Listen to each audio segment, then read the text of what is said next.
and had one triennial fire protection inspection. Those happen once every 3 years. Okay, so the annual inspection summary for Watts Bar Unit 1. Watts Bar Unit 1 operated the plant safely and in a manner that preserved the public health and safety and protected the environment. Watts Bar Unit 1 was in the degraded cornerstone, that's column 3 from that matrix I showed earlier. And we'll talk about why they were in column 3. For of the NRC's ROP action matrix beginning the first quarter of 2013, and they remained in that degraded cornerstone until December, I think it was 20th or so. They had their final inspection for those violations of 2013, December of 2013. There was, as I mentioned before, one yellow inspection finding, one white inspection finding, and the mitigating systems cornerstone associated with flood mitigation. And you can find that on the public website for under Watts Bar, and there is the number. 390 is Watts Bar Unit 1 specific identifier, and this number right here is the report identifier. That is, the report was issued 2013, and the individual number is number 9. So if you want to read that report, now that report right there is a little bit different format. It's really a letter from the NRC to TVA explaining the results of the inspection finding and the violations. If you want to see the apparent in the process, we give them an apparent violation, gives them an opportunity to respond, and then there's a final determination of the NRC as to whether the apparent violation is an actual violation. If you want to read the apparent violation, it just so happens that Inspection Report 2012-009 would be the actual write-ups of the violations. Okay, let's move to the next slide. They had, for calendar year 2013, all of the performance indicators for Watts Bar Unit 1 were green. They had 9 green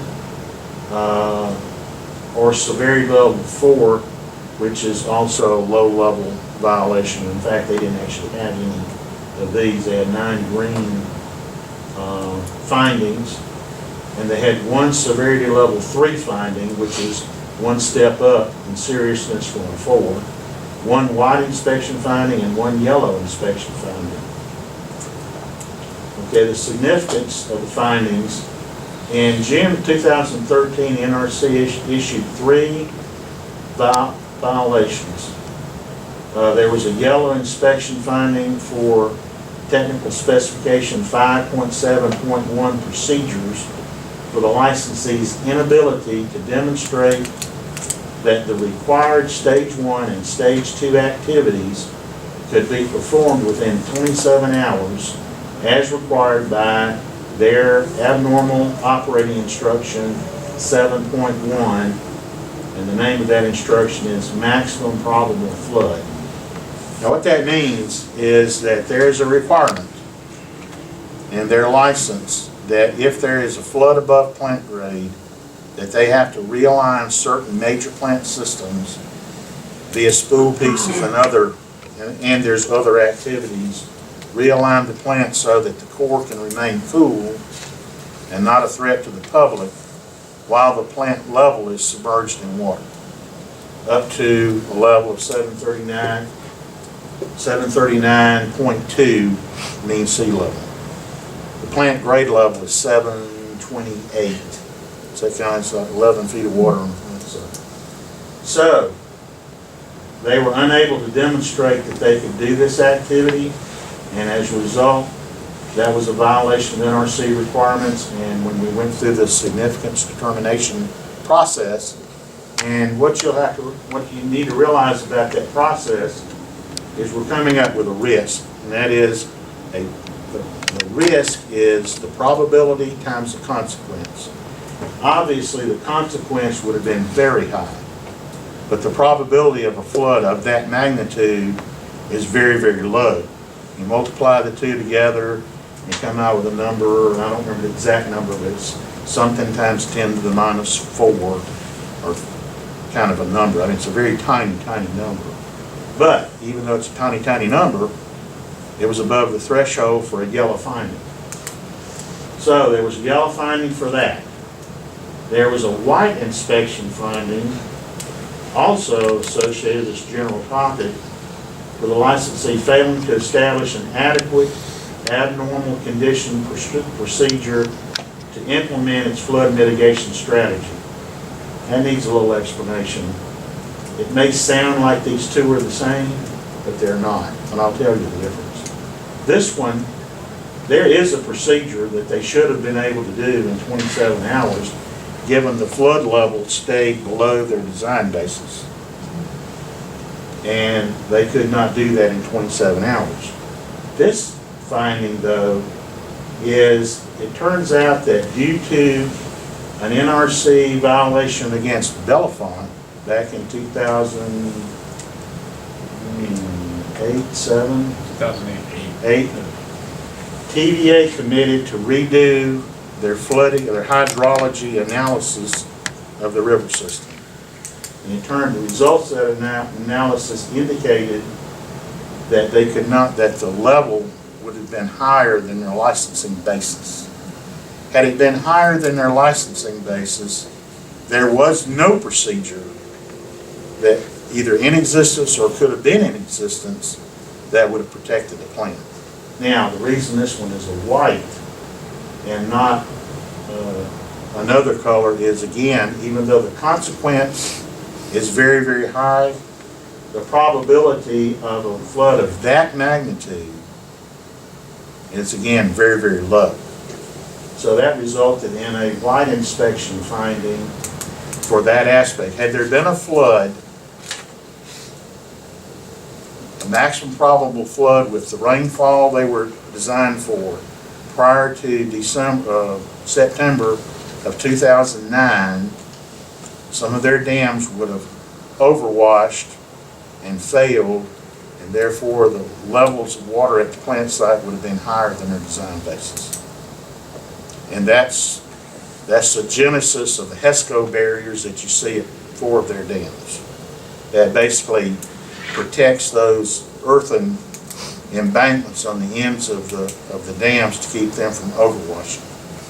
And those will be there till 2016? October 2015. And there's one strip that's going to be a little later because of TDOT. That's right. That's the road construction, building the new bridge over there at Tellico. 321's new bridge is going to delay the replacement of 1,900 feet of HESCOs in that specific area.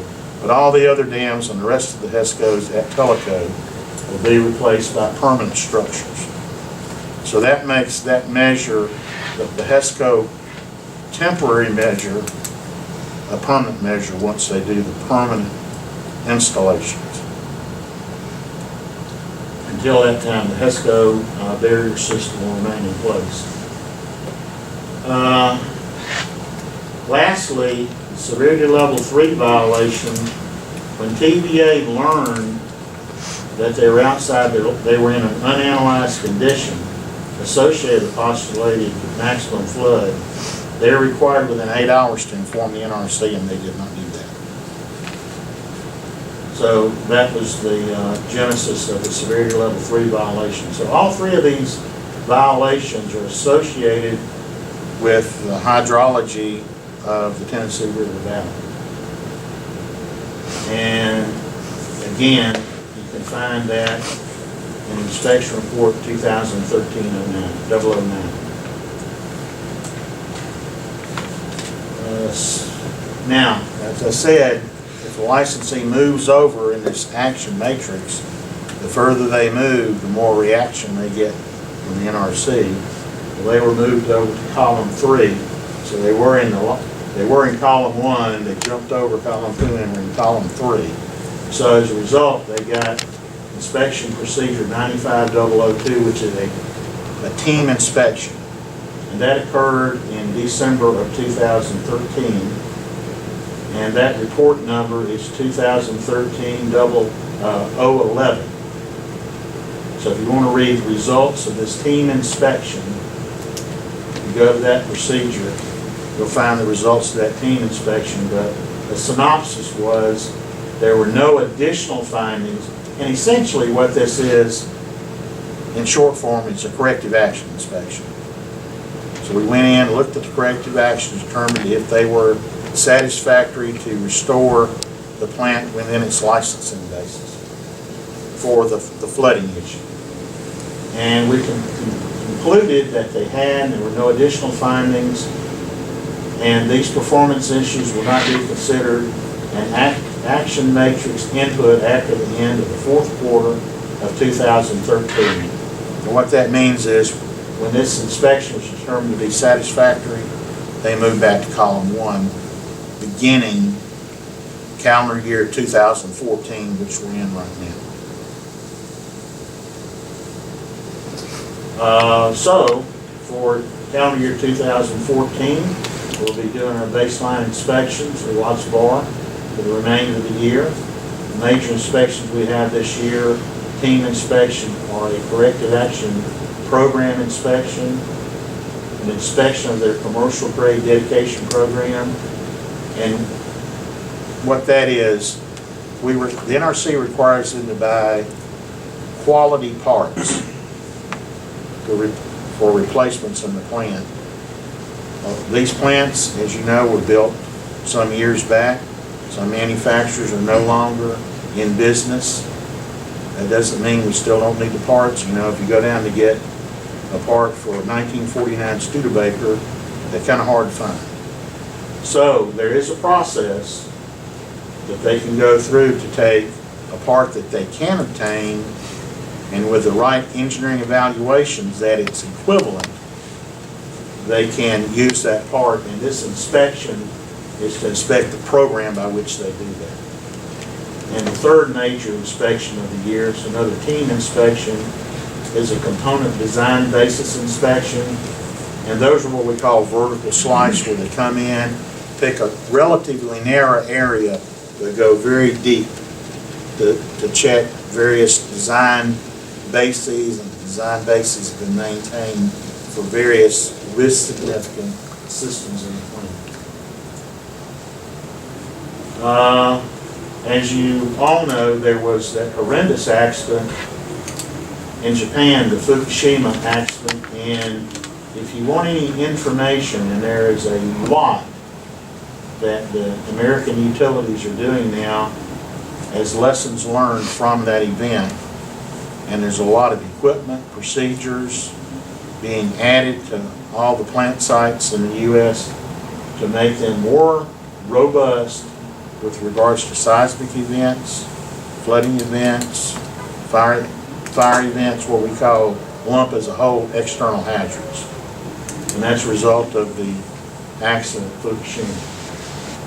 And here is some more contact numbers for the NRC. And we've moved into the 21st century. We've got a blog, we're on Flickr, Twitter, YouTube, and whatever RSS is.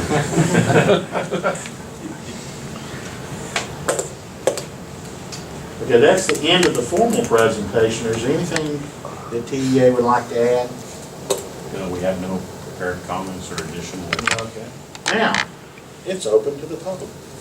Any questions that you have? And if there's any of these slides I need to back up to for reference, we'd be glad to do that. Okay. I'll get both of you. Gary Morgan. How many scrams did Watts Bar have? I'm not talking about transits because of Scrams, fewer they had scrams. one in June 28th. They only had one in 2013. Right. But as I said, that was a rolling 2-year average, and that's why you get those fractional numbers. Hey, we were late. I missed that slide. Oh, you missed that slide? I missed that slide. They had one last year. This was the one Yeah. where a farmer cut down a tree between the plant and Kingston, And even though the plant is not designed, shouldn't have tripped, it did.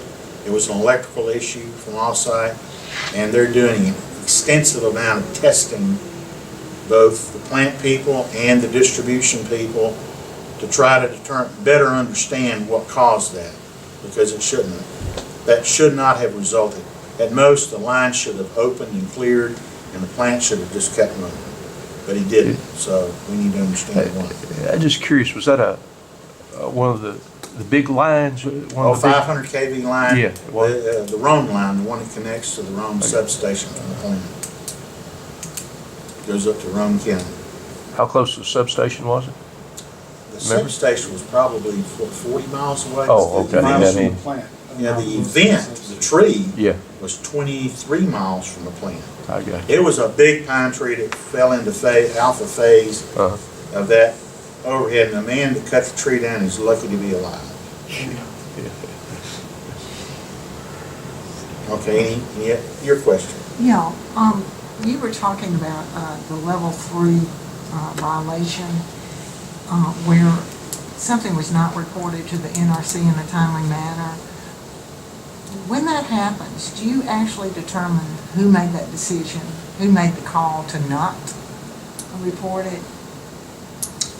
Well, yes, that inspection, that 95002 inspection, and I'm not gonna, I hope this doesn't No, muddy the you don't have to water. name names, I just No, want to know but- that you know. Or Since that They affected know. the entire river, that also affected the Sequoia. Mhm. And when since it was common, that same violation got issued to Sequoia. The 95002 inspection report of Sequoia looked directly into that. And it was a bad decision, but we looked at it and determined that it was not a willful hiding of the issue. There was a lot of people involved. River Operations is a separate organization. They provided major inputs to, reconstituting this hydrology model. They were not real familiar with the NRC requirements. The people that interfaced with them from the Chattanooga Nuclear, there was kind of a misunderstanding, because you think about it, rightly or wrongly, they had tunnel vision. This was not on the nuclear plant site. This was something that happened, this was primarily due to Fort Loudon, and there's a couple of other errors, but one of the major errors, the Fort Loudon Dam, built in 1943, didn't pass as much water through the floodgates for a given water height as was assumed, so the water backed up behind the dam and would overwash it and make it fail. That's one example. That's probably one of the key. The Dallas Bay area basin between Sequoia and Watts Bar was not part of the model, and it had an effect. There were probably hundreds of little effects they had to analyze. I'm just kind of throwing out the bigger ones. And we looked at it, and there was no smoking gun to say that somebody consciously decided not to report it. I mean, we pretty much, we're kind of looking for that smoking gun, and we looked and we didn't find it. We have found some people made errors, but it didn't appear to be willful errors, because willful is a whole nother part of our program, and we determined it not to be willful. Not even willful so much as that it's, kind of a lackadaisical attitude towards safety, the culture. Yeah, I can't safety defend culture. it. I'm just Yeah. reporting the results we found. I know. Well, I know they've done a lot of work on that at Browns Ferry, and I know that, I don't know how similar the issues are at Watts Bar. I'm more familiar with Browns Ferry, but it's the same company, so it may very well be similar Well, issues. Browns Ferry's flooding plan, I can't give you the numbers. The Browns Ferry had one advantage Watts Bar and Sequoia didn't have. You got lots of flat lands for the water to spread out Yeah, on. that's true. So you don't get as much difference in height as was seen at Watts Bar and Sequoia. Okay, any other questions? Something I wonder about is multiple dam failures, and this may have been explained at the last meeting, but it keeps coming back in my mind, especially as you say, when you have a gorge, you get really serious, quick flash flooding. And a multiple dam failure is, I presume you'll have taken that into account, but then again, I know better than to presume anything. No, So don't presume, tell but me. I can tell you that it is actually a multiple group of events. And I'll give you, this is off the top of my head. You can go to their final safety analysis report, and there's a whole chapter on this, and it'll tell you every one of them. But for example, there's an event called the maximum probable flood event. And that is, it's actually more of a theoretical rain event. There's never been one in recorded history in the valley. But it's a 3-day precursor rain such that the ground is totally soaked, and then there's like a 6-day monsoon rain in order to get the water event itself. Now, that's one that they're designed for. Now that one really doesn't challenge the 27 hours that much, because you can see it happening. The one that kind of drives that 27 hours is they're designed for, and I'm going to use some terms here and I'll try to explain them. They're designed for a particular level of seismic event. And that's what they've designed the plant for.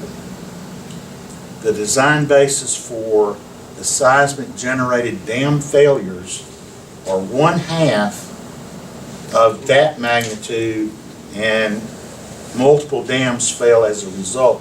And because of that, you never know when a seismic event happens. That's what drives the 27 hours. Yeah.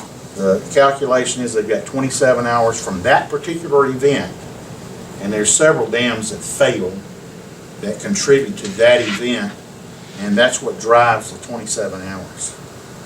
To have the plant ready within 27 hours of that seismic event. This, I've read that before, that I didn't realize it was half, but I knew that the dams just didn't have the same high-quality seismic protections built into them that the power plants do. But I just wonder if if anything's being done about the dams to bring them up to There are some higher quality. activities at Cherokee and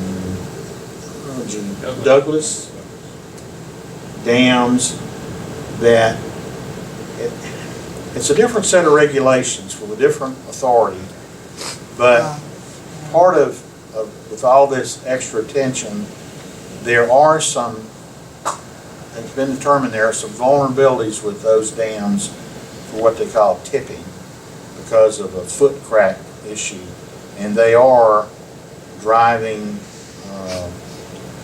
what do you call it? Piling casing. In other words, they're reinforcing those dams to prevent them from tipping over. Oh, they are, for two of the dams. That's Douglas and Cherokee.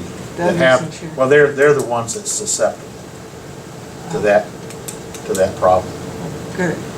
And also, one last question, regarding the multiple events, I wonder about if you have a domino effect with dams. If one breaks up above, the ones below it are more likely to break, especially in the gorges where you get that strong force coming through. Are you also looking at tornado events concurrent to that, and things like the pine tree? Yeah, I'm glad you asked that question. Right now, and this is kind of a little off topic, as part of the Fukushima effort, which is unrelated to this, Yeah.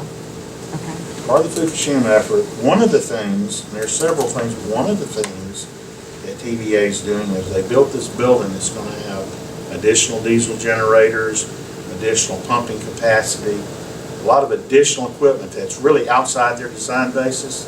That building's designed for 300-mile-an-hour winds. So it's we a got very those. robust building. And really, The safest place to be in a tornado or hurricane is a nuclear plant. Just ask the people at Turkey Point. Hurricane Andrew went over the top of South Florida. The plant was about the only thing left. So they are very robust structures. I don't think that's where I would go, but okay. Where I'd go.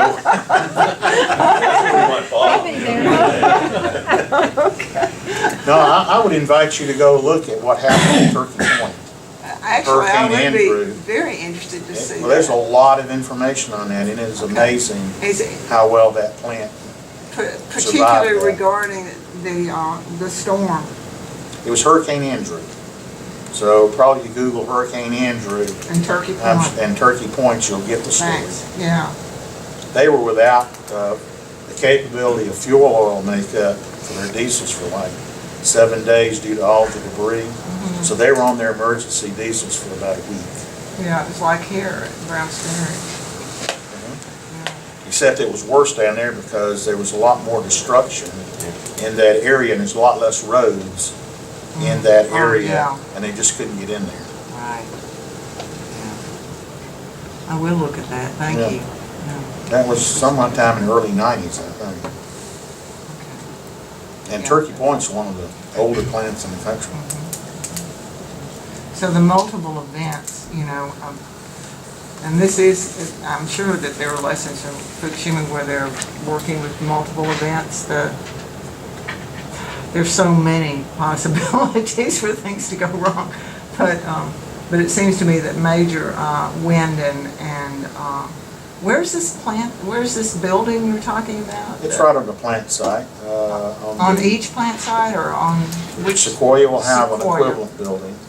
Yeah. I'm not sure about Browns Ferry. I don't know what their plan is. I think they're going with 2 buildings. I'm not sure, you have to check. They're doing some, I would say equivalent. I won't say identical. It won't be equivalent. Equivalent. Good, good.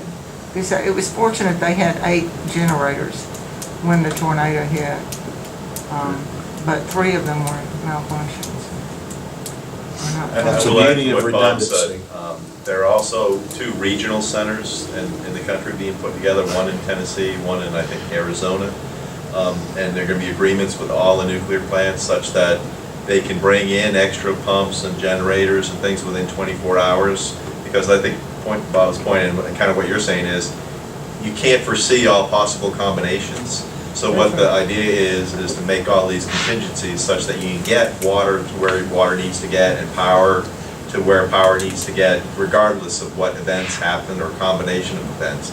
So one thing is the on-site kind of facilities they're building, but the other thing is having this remote location where within 24 hours they could get support Right, the Red equipment Cross to any for site it, in the yeah. country. Yeah. But now, does the NRC have oversight on those regional centers? Yeah, we're taking a look at that. We're not sure exactly who's going to do the inspection or whether, because that's a good question. Is it a vendor? Do we do vendor? We have a vendor inspection program run out of headquarters. Is that group going to look at that, or is a regional office? Are we going to look at the Tennessee facility because it's in the Region 2 facility? We haven't ironed that out yet, but it will be subject to NRC oversight, yes. Because I'm understanding now it is not under NRC oversight, though. Well, it's not fully completed yet. I'm not sure what the date is. I think it's got to be operational by like 16, I believe, is the full implementation date, 2016. And what's it called again? I don't know what the term is for it. The regional It's a support pooling of center. resources. Yes. Regional in response regional centers. Regional response, yeah. Thanks. And it's, if I may just interject, it's real important that y'all do take a look at those centers. Oh, yes, it will be subject to NRC oversight. And the contracts. You know, it's a contractual basis, like they're contracted with the TVA or the TVA contracts with the centers to provide X amount of equipment by a certain time. Right. And sometimes, you know, if you get civilian vendors working with contracts, sometimes those contracts are not fulfilled, and it takes oversight to ensure that those contracts are fulfilled. Right. Very important. And we generally hold, the licensee accountable. So we're not sure how the inspection program is going to work, but one option is we could come like to Watts Bar and say, show us your contracts, have you got this in place? And then if they're not 100% or we find issues, we'd address them within the reactor oversight process. But if we decide with the vendor program, it's the same kind of thing. These vendor inspectors go out and they have a separate process for going after any deficiencies that are found under the vendor inspection program. It's a work in progress. Right, right. I hear you. But right now, there's nothing Big to look work in at, so progress. we've got a little bit of time to design the program. Any more questions? Surely you got another question. Hey, I could ask you something about the corrective action program now, but I think that's coming up to your next inspection, right? Well, but there won't be a public meeting like this for that inspection. So if there's something I can answer, feel free to ask. Well, what's BAR's corrective action program? In looking at, is it healthy? I mean, one of the problems I've noticed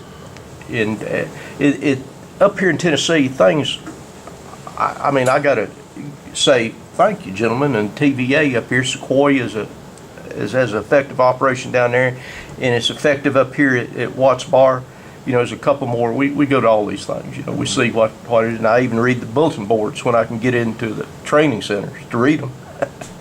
And there's a plethora of information that's available from y'all and also TVA. But it's what I'm getting at. You know, it's interesting to note that the corrective action programs, I mean, that's the whole basis for correcting problems as they come to light. And in y'all's mind, in NRC inspecting these different areas, is there a problem at Watts Bar with correction action programs being dealt with properly? In other words, getting from the CAPs to the resolution to training personnel, is that a problem up here? Is that pretty much being resolved? I think I can kind of get to what you're talking about. Yeah. Are there zero problems? No. There are individual isolated problems, and we write violations when we find them. If you want to see, if you really wanted to get a feel for it, you can go to the public website, look at the reports, and in the summary section, it'll tell you, and in fact, I'll give you a hint. One thing it'll say is Criterion 16, Appendix B, Criterion 16, that's Corrective Action Program. Another place on there, if you want to kind of get an idea of our summary of the cause, there's a little code, and for those particular ones, it'll be capital P.1, and then there'll be a letter A, B, C, D, or 2, or 3. And if you go to, and it's about to change, Manual Chapter 310, it's also on the public website. It'll give you what those codes mean. So that's kind of a little mini apparent cause that we do as far as why did this happen. And if you want to read the entire piece of information, the entire violation, in that summary, it'll tell you what section report. Normally it's 4082. Craig, back up to that cross-cutting areas. Remember we talked, right into this. We talked about right here, this is the corrective action program. Well, we keep up with those little codes. I personally don't count them, and I'm going to tell you why I don't count them. Since I'm the guy that decides what the code is, I don't want to be biased. So that gentleman behind the computer, he counts them. He's down in Atlanta. Craig keeps up with them. And there is a set point. In other words, four. If we get 4 codes that are the same within 2 years, then we're looking at, do they have a corrective action program properly? Is there a cross-cutting thing? Now the topics of all those different corrective actions, maybe different equipment, different programs at the plant, it doesn't matter. It still can get bucketed if it turns out that the cause of the problem had to do with some breakdown in their corrective action program. You're exactly right, that's a very important program to us. I read every single corrective action document written, and there's hundreds written every day. Now, I'm getting up. It feels like hundreds. It's probably 60 to 100. Because I pull them up on a spreadsheet, and it's not unusual to get down to 100 for a day. Particularly over a weekend, you're going to probably get 125. And I look at every single one of them every day. Now, They Is that ran, just for Watts Bar, or is this? that's just for what, just for one unit at Watts Okay. Bar. Oh, I mean, it's everything from, okay. For one. gee, there's a deer wandering around out here with a sore on its neck. I drove through the parking lot, hit a bump, and my wheel fell off, to all the way up to some things that are important. Hey, a bad part was put in a system that happened recently. And it turned out that it didn't actually get installed, but an individual identified that rang my bell, and I called him up. Said, hey, tell me about this bad part. So I read those. And I read their logs every day that the plant operators generate. I read those every day, and I read these corrective action documents. Sometimes they're humorous. You get the deer with a sore on his neck, or my wheel fell off. They can be kind of humorous, but, you know, that's just lightens the load a little bit. But to answer the question, there have not been 4 hits in any area here, and because the program would drive you to consider opening what we call a substantive cross-cutting issue, and that drives up its own process for the licensee to address that. And we have not had 4 hits in those areas, so the performance hasn't caused a concern. Something that I wonder about, in terms of a bonus system where you reward management for, You talking about TVA management I or am. NRC management? well, I'm talking about TVA management, Okay. where management is rewarded for not finding safety violations. The fewer is supposed to reflect on being safer. Well, it's not their job to It was an issue find. at Browns Ferry. Yeah, It I might want to not make be sure, an I issue. want to make sure that we're on the same sheet of music Okay. here. It's not their job to find violations. Now, if they find them, we actually have a process for that. If one of their people say, you know, hey, I was reviewing this paperwork and we missed a requirement, it's a violation, we call that a licensee identified violation. And if it evaluates the green, in other words, it's of low safety significance, they get a bonus. They do get a bonus. They get a bonus because they don't get one of these guys. They don't get one of these beans that counts against them. So that is a little bit of a carrot to find your own problems. Now, That's good. is it their, I hate to say this, it's not their job to actually, that's my job. But we do expect them, if they do find something, to report it. But I'm not sure that I'm making the tie here with their bonus. Their bonus, I don't know, Chris could tell you what his bonus is Yeah, based I am on. curious how the bonus system But I don't works. really know how their bonus system works. I'm sure capacity factor, in other words, the plant being online probably is a feeder into it, outage performance. The bonuses are structured around the safe, reliable operation of the plant. To your concern, there's no incentive in a bonus structure to not report issues. I hope If not. I believe that's what you're asking. It is. Yeah, there is no bonus structure associated with not reporting issues. So there really wouldn't be a reason for a manager to not to discourage a report that reflects poorly on the safety? From an incentivized standpoint, no, ma'am. Yeah, so if a root cause analyst came to you and say, hey, look, we've got a problem over here, you just wouldn't, and writes out a report, you just wouldn't toss that in the trash and say, oh, well, we got a safety bonus that we may get here in a few months, we're just gonna reject. Y'all wouldn't do that at Watts Bar, would you? No, sir, absolutely not. TVA would not do that. And, Yeah. and as far as our relationship to that, this one right here, safety conscious work environment, if we had any inkling, and also what you're talking about is willful. I mean, That's what right. you described That's is right. willful. We got a whole organization that's got badge and guns that come out and talk to people about willful, and it's painful. I asked this for a reason, because there are allegations within the system that exact thing has happened. Well, not And that it was tossed, but that Yeah. the report writer was asked to modify the report in favor of, to modify the report so that it didn't look as if there were safety violations that there were. Now, this was an allegation, was it substantiated? Well, that's a good We have a question. I think process it's for in that. court. Well, there is, that's a good question, whether it's been substantiated or not. Mrs. We don't know. Brown's Ferry? It is. Okay, And, you know, I take the stand, what happens up here affects us all the way down the valley, and what happens down there affects you guys up here. You know, and so we always like to We're know. kind of talking about soft, what I characterize as soft issues. Mhm. I go to these guys' meetings, I go to every one of them. And I listen to how does management respond to someone bringing up what might be a safety issue. I mean, my ears prick up and I listen. And I'll tell you what, this guy right over here, he will challenge. This plant manager, Mr. Dave Gronick, he challenges people. They come up and say, oh, I got this problem.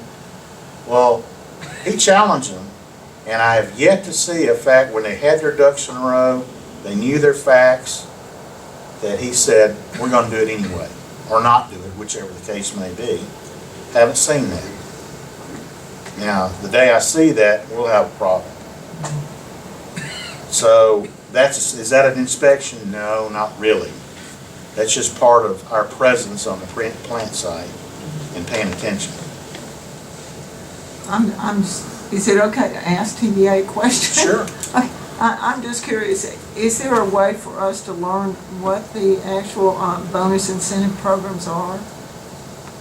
How that's structured and what they look like? You know, I'm not sure, to be honest with you. I'm really not sure. I'll help you with that. I don't know. Apparently, my colleague knows better.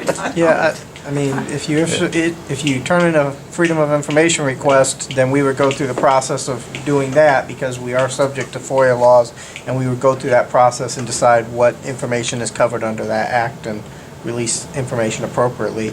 But that would be the, you know, kind of ultimate to get information on us. It would depend on if it fell under FOIA regulations or not. I see. Okay, thanks. You're welcome. Any more questions? Can't believe you've run out already. Okay, if there are no other questions, and feel free to, I mean, I'll be here a little while, so if you want to just talk to me, feel free, or any of the other NRC individuals here. Rick, do you have anything you want to say? You covered it. Okay. Well, thank you very much for coming. We appreciate it. We feel lonely when we don't have anybody. I was real lonely till you showed up. I see these.